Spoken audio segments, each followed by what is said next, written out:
Welcome to Spotlight in Bensenville. My name is Frank DeSimone, Village President, and your host for this episode.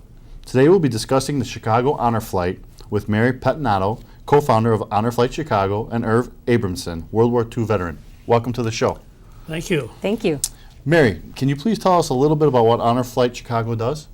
Absolutely. Honor Flight Chicago flies our World War II and our Korean War veterans to Washington, D.C. for one day, a day of honor. We honor our veterans with an all-inclusive, all-expense-paid trip to Washington, D.C. We thank them for their service and sacrifice, and we inspire future generations of Americans to learn the value of saying thanks. Mary, this can be men and women, right? Both? Absolutely. Irv, welcome to the Yes. show. Thank you you. for your service. Thank you. Just a little side note before we go on. I make sure my kids make sure that they shake any man and woman's hand in uniform. Thank them for their service. So just so you know It that. is much appreciated, Mayor. Thank you. I see you are a World War II veteran. Can you tell us a bit more about your time in the service and where did you serve? Thank you. I enlisted in the U.S. Army when I was 17. That was in 1943. And took my basic training Camp Wheeler, Georgia, and from there was assigned to the 100th Combat Infantry Division. We trained at Fort Bragg, North Carolina. Trained with them and went overseas with them. Landed in the southern France in Marseille about 3 or 4 weeks after D-Day. And from Marseille, we went some 900 miles through France, Germany, and finally in Belgium. And I was with the unit that was part of the Battle of the Bulge. And during that Battle of the Bulge, our outfit got caught in a vicious German artillery attack. And I was pretty seriously wounded at that time, and spent the next year of my life in hospitals across France and the U.S. getting my body put back together again. But they did a pretty good job. I'm very thankful for their expertise. And got a few medals for my service, and recently, recently was inducted into the French Legion of Honor as an honor from the French government. Wow. So from a veteran's perspective, can you tell us what Honor Flight Chicago did for you? It was something that was unbelievable. When the veterans came home, especially in World War II, we came home to no accolades, no parades, no parties. But that was fine. We were happy to be home, back in the arms of our loved ones, and didn't want to talk about our service, and few people knew what we did. But some 65 years later, the organization Honor Flight Chicago invited us to go on an all-expense-paid trip to Washington, D.C. to see the war memorials. And that experience was something that was life-changing. It brought back a lot of the old memories that we didn't want to think about, but it served to enhance the fact that we had done something of importance and that we could be proud of. The experience of being there at the memorial, which was a magnificent tribute to the World War II veterans, was very gratifying, very emotional. And the trip, all along the way, we were cheered and honored by hundreds of people in many, many ways. And for the first time, we were no longer fearful or ashamed of some of the stuff that we had worried about and suffered through the war. You know, I do a lot of these interviews, and I'm going to tell you right now, this is going to be my favorite one. I think we can do a show just on your experience alone. Well, we had a few. Not that I'm trying to kiss up, but I have the utmost respect. Being law enforcement myself, you guys give us what we have today. Okay, so I want you to know that I mean, Thank in you. my household, there's nothing but respect. In many households out there, there's nothing but respect, and I know I'm diverting from my little script here, but I need to personally thank you for Thank what you you. did. Okay? Thank you. It's much appreciated, Mayor. Mary, let's get a little bit back on track before I can talk all day. How many honor flights have been sent and from Chicago and nationwide? So Honor Flight Chicago has flown 82 flights thus far. 7,436 American heroes have been honored. Honor Flight Chicago is the largest hub in the Honor Flight network, having flown more vets than any other. There are about 142 other hubs, and they vary in flights. Some fly once a year, some fly a couple of times a year. It truly depends. But we've flown the most, and we're quite proud of that. It's a great accomplishment. How does someone sign up and get a relative or a friend on the list to go? So they can sign up by going to honorflightchicago.org or calling us at 773-227-8387. But it's most important to note that we're flying World War II and Korean War veterans or Korean-era war veterans. And we're also accepting applications for our Vietnam veterans. So we're not flying them as yet.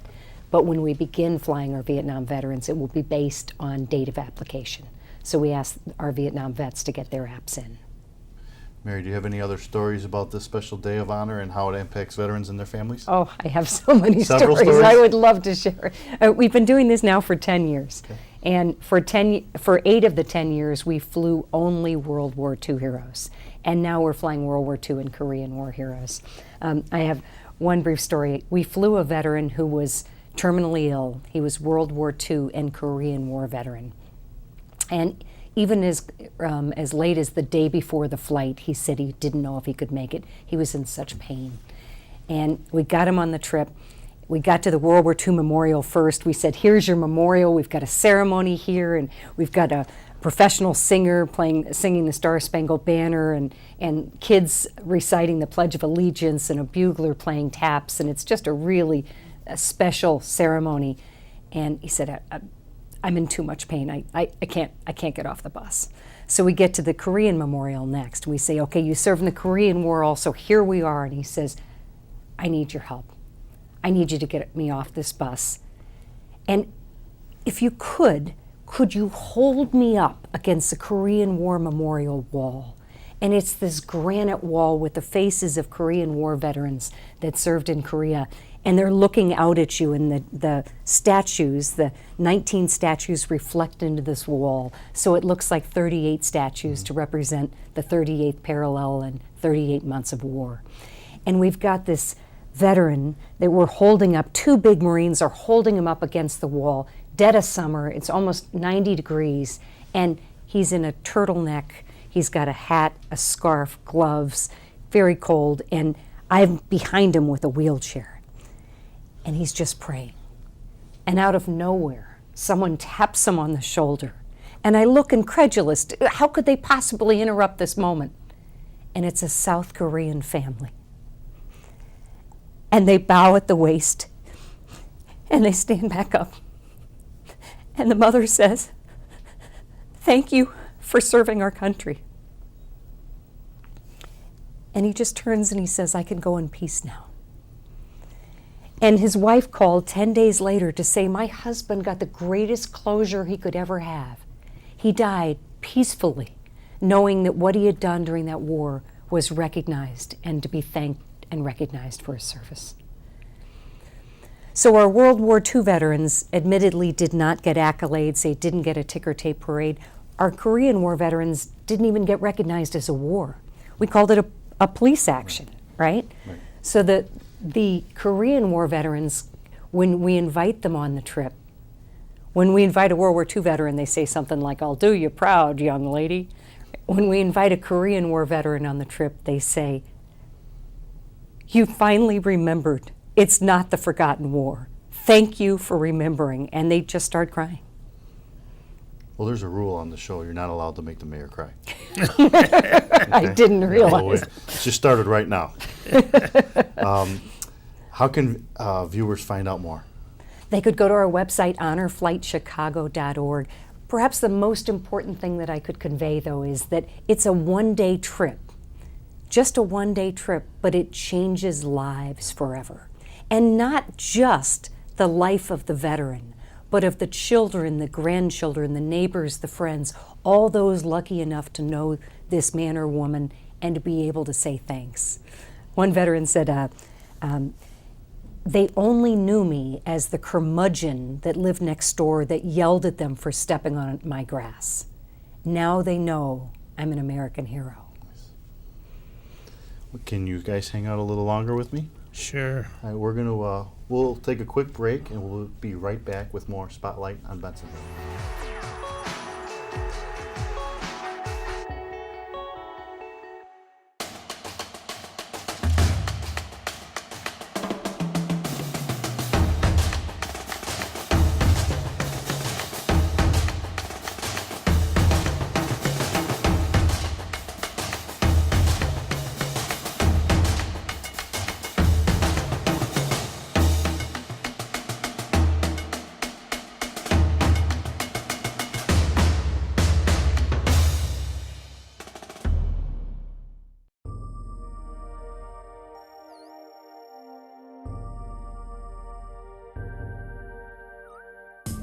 The Water's Edge Aquatic Center is conveniently located in the Redmond Recreational Complex in Bensenville. The Water's Edge is home of Fenton High School and Wahoo swim teams, featuring an indoor 8-lane lap pool and diving well. The Aquatic Center is available for private functions and parties. Learn to swim, stay in shape, or enjoy recreational swimming year-round at the Water's Edge Aquatic Center.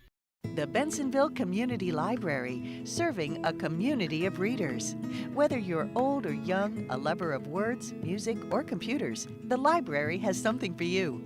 Check out our new Kindles, toddler jams, story and movie nights, or a variety of other activities offered.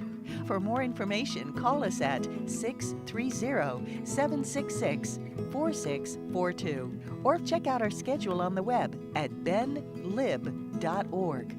The Bensenville Community Library, celebrating 50 years of library service.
Welcome back to Spotlight on Bensenville. My name is Frank DeSimone, Village President, and your host for this episode. Today, we are discussing Chicago Honor Flight with Mary, co-founder of Honor Flight Chicago, and Irv, World War II veteran. Welcome back from break. Thank you. Mary, take us through the flights and what the veterans will experience. So every 4 weeks between April and September, we fly our vets, approximately 105 veterans, to Washington, D.C. They arrive at the airport nervous, scared. Maybe they'll miss a queue and get on the wrong bus or wrong plane, or and just nervous. Seconds after they arrive, they start relaxing. We've got 50 people lined up outside in bright orange shirts and wheelchairs waiting to escort them into the building. We've got the Legacy Girls, or the Sweet Reminders, singing the tunes of the 40s, like the Andrews Sisters. The pilots are almost all retired military, and they're eager to greet, they fight over getting this flight, and they're eager to greet each and every veteran and say thank you. When the plane lands in Washington, D.C., we have a water cannon salute. So it's the highest honor you can bestow on a retiring pilot or plane, and the veterans just look out, and just one or two tears comes to their eyes. we're lucky enough to have a police escort taking us all through Washington, D.C. so that we don't hit traffic. It's a one-day trip. We don't want to be sitting in traffic. Right. And it's great fun because imagine 5 buses with the wheelchair lifts, the large motor coach buses that all of the cars are required to pull off the road while the 5 buses go flying by. And of course, everyone thinks it's some kind of a rock and roll band. Yeah. And they're looking up and the veterans are saluting. Yeah. So we go to the World War II Memorial where we have a short ceremony, and it's just no speeches allowed no matter who. And we've had some very interesting dignitaries, Colin Powell and the Chief of Staff of the Army and many, but they don't want to give a speech, they just want to greet each and every veteran. We go from there to the Korean Memorial and have another ceremony. Frequently we have the Marine Corps Silent Drill Platoon perform for us. It's beautiful to have the Lincoln Memorial on one side, the Korean Memorial on the other, and the Vietnam on the other. So many of our World War II veterans, their children were Vietnam veterans, and so it's a joy to have all 3 in one stop. And then from there we go to the Udvar Hazy Air and Space Museum, where the Enola Gay is housed. Okay. And the veterans, many of them just drop to their knees and just say a prayer for that plane and for its mission. What can our viewers do to help? On the flight back, we have mail call, just like they had during the war. And many of our vets have survived their wife or husband and children. So we always would welcome help with mail call, where they could actually write a letter to a veteran, a World War II veteran, thank you for saving the world from tyranny. Mm-hmm. A Korean War veteran, thank you for helping stem the tide of communism. We would welcome help with mail call letters. And they can volunteer to help in many ways. We have needs for help in the office in Lincoln Park. We have needs for help with the back end of our website and helping upload new and interesting profiles on our veterans. We need help with media and media outreach. And most importantly, we have a big fundraiser. We have 2 per year, and this is our biggest, and it is the Law Enforcement Hockey Challenge. It's the 7th year. It's the Chicago FBI against the Chicago Police. It's unbelievably fun. Yes. Pretty heavily contested. It's been going back and forth, the trophy. We get about 2,500 to 3,000 people thanks to Bensenville and the Edge Ice Arena. And we've got a professional singer singing the national anthem. We've got D.B. Sweeney from the Cutting Edge coming out to skate. We've got David Eigenberg, whose grandfather was a World War II veteran. He couldn't be more honored from the Chicago Fire, and many others that will be coming out, a couple from the Blackhawks alum. And it's a family fun event for all. It's a great event. I mean, I've been lucky to be part of it for 3 years, and it is truly eye-opening. I mean, to see the coordination of how all you guys get everything going, and police guy, I'm gonna root for the police department.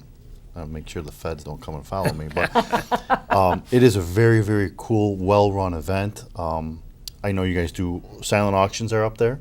There. You do. I think we do Raffles. the raffles, the puck toss. I mean, so all that is all the money that we Yeah. need to raise to get this program running and continue to run. We hope to raise enough money for an entire flight of World War II and Korean War veterans. All right, we're going to try to do that this year for sure. Irv, is there anything else you could share with us about Honor Flight Chicago? I want to make mention of the volunteer staff. Excuse me. The volunteer staffs for Honor Flight are very unusual people. Unusual in a good way, though. In a good way, in a very good way. We were met at Midway when we left, and they became our family. There was nothing they wouldn't do to give us a hand and helping hand. They took us, first of all, whether we were using canes or crutches or wheelchairs or just needed an arm to hang on to. And they're very unusual people. So I want to mention them and give thanks to them publicly. Myself, I don't like to talk about some of the stuff that we did during the war. I had an unusual experience during the Battle of the Bulge. That period, that winter of 1944 was the coldest winter that Europe had seen in decades. The ground was cement hard, and when they would tell us to dig in, it was practically impossible. We would try to chop our way into a little crevice to lie in to avoid gunfire or artillery shells. And on this one occasion, when the German artillery attack became extra vicious, we tried to dig a hole, but we got two of my buddies and myself got together and tried to dig one large hole, and we couldn't get more than a foot deep, and we lied down in that shallow foxhole. We were on our sides up against one another. Roger was in front of me, Dan was behind me. At first we made a joke about being there in that crazy position, but soon all we were doing was praying very hard. That was at dusk, and the next thing I knew, it was daylight, and some aid men were helping me out of the foxhole and took me back to a MASH hospital, and gave me first aid for the wounds that I had. I had a broken leg, broken knee, broken ribs, punctured lung. To this day, I don't know how I survived, except for the help of some great doctors. When I got back to the MASH hospital, I asked about my buddies, and they said they never made it out of the foxhole. They died right in the foxhole. So that has been an emotional thing for me all of my life. But I made it. I'm very thankful to our higher power and all of the help I got along the way. And as I said, I wanted to forget about that experience, and until Honor Flight came into my life, I was pretty successful. Now I'm very proud of the service I did, along with all of the other brothers in arms that I served with, and I'm very proud to now volunteer for Honor Flight Chicago. Could I share one quick story? Absolutely. So we had a veteran who was not able to walk, and he was in a wheelchair all day, and we'd lift him up to the toilet and lift him back, and the wheelchair would go on the bus, and we'd strap the wheelchair down. When the plane landed at the end of a very long day, he knew that there were many people out there, between 3,000 and 5,000 people at the airport waiting to greet our vets. And he turned and he said, "I'm walking off this plane." So we've got Lazarus walking off the plane. He's just doing the walk. You know the walk, right? And he's strutting along. We've got a military, active duty military guy on either side of him, and one kind of holding his belt in the back. And he goes through 250 of the Navy guys saluting, and after that there's the motorcycle groups, all with the black leather jacket and the bandanas and just big hearts. And one of the fellows looks over and he says, "So Bob, how was your day?" And Bob stops and he says, "Well, I've never been to heaven, but I'm guessing today was mighty close." So please help us continue our mission of honoring our senior war veterans by giving them an all-expense paid day of a lifetime and life-changing experience. Again, we will do everything we possibly can, and I know our viewers are going to do everything they possibly can. Bensenville is 100% committed. I can guarantee you that. 100% Great. committed. Just a couple more things. Again, we could probably talk all day, but I gotta get these out there so we can get all our audience out to the Edge. Tell us about the upcoming Chicago Honor Flight hockey game at the Edge. Give us a little rundown on that, the date and the time. The date and the time, it's March 3rd. Doors open at 6, and it's great to get there at 6 if you can, or soon thereafter. It's open seating, and 7 o'clock the game starts promptly. It's a great event, family fun for everyone. and I highly recommend bringing families to come. I also understand Honor Flight is also on Facebook. We're on Facebook, we're on Twitter. Please look us up. And how can we volunteer? And you can volunteer to help us in many, many different ways, not just at the airport, but in other opportunities. For instance, at fundraisers, helping us with fundraisers, silent auction. Do you have something that you'd like to donate for the silent auction March 3rd? We'd love your help with that too. Do you want to share your website and phone number with the audience? Please, honorflightchicago.org or 773-227-8387. Mary, Irv, thank you for coming on the show. Again, you. thank you for your service. Utmost respect on my behalf. To the men and women out there that are currently serving and have served, thank you for your service. Please stay safe, stay strong. Thank you for joining us today, and I'll see you next time, Spotlight in Bensenville.